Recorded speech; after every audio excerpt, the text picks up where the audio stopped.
Nous allons voir comment intégrer un indicateur sur le graphique.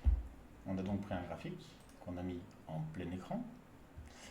Vous avez toujours la liste de valeurs. Pour rappel, si vous souhaitez changer de valeur, une fois que vous avez votre liste, il suffit d'attraper le sous-jacent et de le faire glisser. Et vous voyez, on passe sur le Nasdaq. Si je souhaite passer sur le Dow Jones 30, je passe sur le Dow Jones, et ainsi de suite. On va rester, par exemple, on peut mettre sur l'or, voilà, et on va se mettre sur l'or et on va suivre un petit peu, on va voir comment on peut intégrer un indicateur. Alors pour intégrer un indicateur sur un graphique, il n'y a rien de plus simple. Vous allez dans l'outil Insérer, vous cliquez dessus, Indicateur, et vous avez une liste des indicateurs, les principaux, qui vous sont proposés. Et si vous souhaitez en avoir d'autres, vous avez des indicateurs complémentaires que vous allez pouvoir retrouver dans tous les sous-menus qui se trouvent ici. Sur la partie des volumes, par exemple, on va rajouter les volumes. Voilà, et chaque barre verte correspond à un volume haussier, chaque barre rouge correspond à un volume baissier. Je vais ajouter ici, par exemple, un autre indicateur, MACD, un indicateur que, en général, les gens aiment bien, un indicateur de surachat et survente, donc c'est un indicateur qui n'est pas borné et qui permet de savoir quand l'indicateur commence à changer de direction, si effectivement il y a quelque chose à faire ou pas. On va mettre des couleurs un petit peu plus claires pour que ce soit un petit peu plus visible. Voilà, des traits un tout petit peu plus épais. Voilà, vous voyez que vous pouvez tout changer dans les paramètres, les niveaux, l'échelle, visualisation. Je fais OK. Et j'ai donc ici le MACD qui s'ouvre, donc en 12, 26, 9, donc les paramètres de base. Et donc l'indicateur MACD correspond à quoi? C'est la Moving Average. C'est un indicateur qui va prendre deux moving average, deux moyennes mobiles, pardon. Et ces deux moyennes mobiles, on va en faire la différence. Et donc si ces deux moyennes mobiles commencent à se croiser dans un sens, vous voyez en fait ici que le marché commence à descendre, donc là vous avez l'écart entre les deux moyennes mobiles, ce sont les histogrammes. Et puis vous avez la moyenne mobile qui va aller dans l'autre sens. Et donc qu'est-ce qu'on va vous indiquer? Ici vous voyez que l'indicateur Moving Average est en haut, il commence à descendre, donc il descend progressivement, effectivement ça correspond à un début de baisse. Il vient s'inverser, c'est-à-dire qu'on passe vraiment sur un marché baissier. Et puis quand le marché arrive à toucher ses plus bas, et il va commencer à remonter. Et donc il va nous indiquer des phases de marché où effectivement on a une différence. Vous pouvez faire de l'analyse technique sur par exemple le Moving Average. On va donc prendre, alors, on va changer les propriétés du dessin qu'on souhaite faire.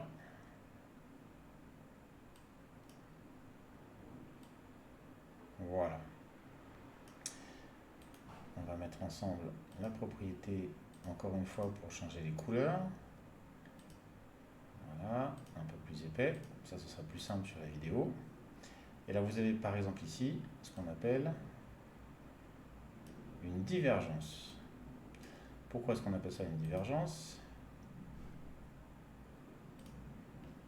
Eh bien, une divergence sur un MACD, c'est que vous avez un marché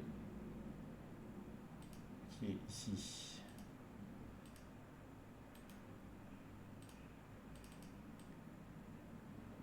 Voilà. Vous avez ici un marché qui est baissier, vous voyez que le marché descend, et pourtant une moyenne, un MACD qui lui est en train de monter. Et donc cette divergence baissière et haussière sur le MACD nous indique que le mouvement qui est en train de baisser prend de la lenteur, ralentit, et que les acheteurs sont en train de revenir sur le marché et permet à ce moment-là de voir que le marché va rebondir. Donc cette divergence sur le MACD est un élément que beaucoup de gens regardent.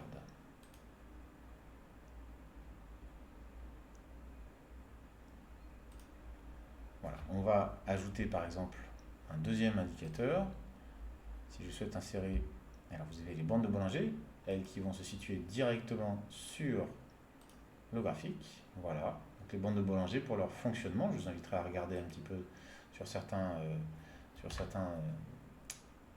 sites internet directement leur définition, mais les bandes de Bollinger, en fait, ce sont des indicateurs de volatilité avec une moyenne mobile à 20 périodes qui est au milieu, deux éléments de moyenne mobile qui sont exponentiels et qui vont vous indiquer quand le marché se resserre. Vous voyez que le marché se resserre, c'est-à-dire que le marché bouge de moins en moins, et vous voyez que les bandes commencent à s'écarter. Ces bandes-là, elles commencent à s'écarter. Et au moment où ces bandes s'écartent, on retrouve justement un marché en volatilité. Et vous voyez que sur ces bandes-là, le marché va s'arrêter pour repartir, s'arrêter et venir et repartir. Donc le fonctionnement des bandes de Bollinger, je vous inviterai à le regarder de votre côté, mais je vous indique comment est-ce que vous pouvez les intégrer directement sur votre graphique. Un dernier indicateur qu'on va regarder ensemble, qui est un indicateur borné qui s'appelle le RSI, ou Relative Strength Index. Alors, stochastique, voilà, RSI, Relative Strength Index. On va essayer comme ça, on va mettre un petit peu plus large, voilà. Alors le RSI, comment ça fonctionne? C'est un indicateur qui est borné, ça veut dire qu'il est coincé, compris entre deux bornes, une borne de base qui est 0, une borne haute qui est 100, donc il ne peut jamais aller en dessous de 0 ou au-dessus de 100. Et on estime que quand le marché est entre 0 et 30, ou vous pouvez avoir aussi, pour certains, entre 0 et 20, et inversement entre 100 et 70 ou 100 et 80, un marché qui est ici survendu et ici suracheté. Qu'est-ce que ça veut dire? Ça veut dire que le marché est en train de descendre, mais qu'il est tellement descendu, vous voyez qu'ici on a passé la borne des 30, on arrive sur une zone, on va essayer de tracer ça comme ceci.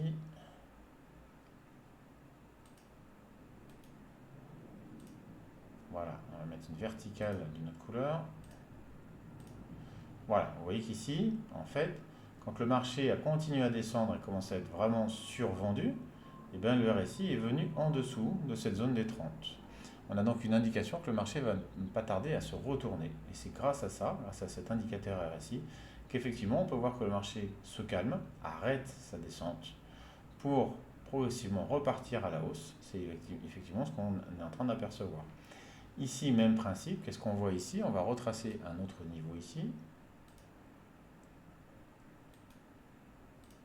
On va changer ça pour avoir quelque chose d'un petit peu plus épais. Ici aussi, comme ça vous verrez un petit peu mieux.